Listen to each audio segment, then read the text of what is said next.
Ny mety ho toetry ny andro eny an-dranomasina ny alakamisy 4 aogositra 2024 amin'ny anora maraina hatramin'ny zoma 5 aogositra 2024 amin'ny anora maraina. Entana hatrany isika mpampiasa ranomasina mba ho marina na tsy misy azy ny filazana fampitandremana.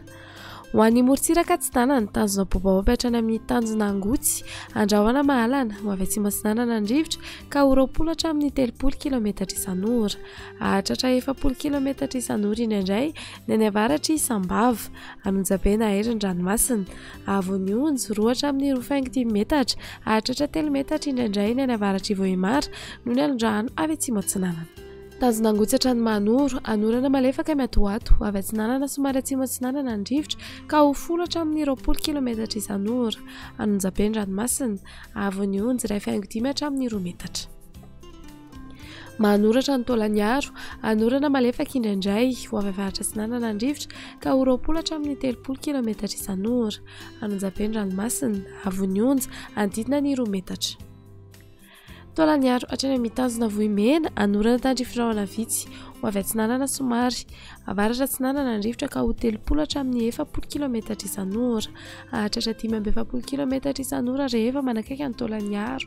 Anonjabe na Herin-dranomasina, Avonionjo 2 hatramin'ny 25 metatra, ahatratra 3 metatra indraindray.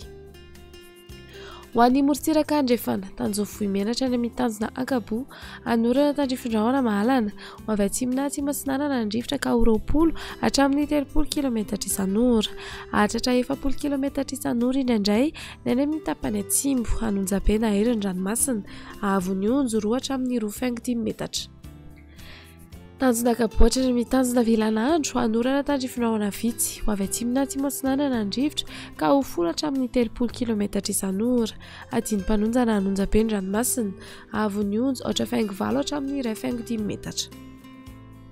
Tanjona Vilanandro hatrany Analalava, andrahoana mitsokotoko ho avy atsimo atsinanana andrivotra ka ho 20 hatramin'ny 5.30 kilometatra isan'ora. Ho tonona adinim-panonjana ranomasina, Anonjabe indrindra ny alina, Avonionjo 8.4 hatramin'ny 2 metatra, ahatratra 2.5 metatra ny alina. Analalava hatrany amin'ny tanjona Bobaomby, andrahoana mitsitokotoko iovaova mafisika andrivotra ka ho 10 hatramin'ny 20 kilometatra isan'ora. Ho tonona ranomasina, Avonionjo latsaky ny 8.5 metatra.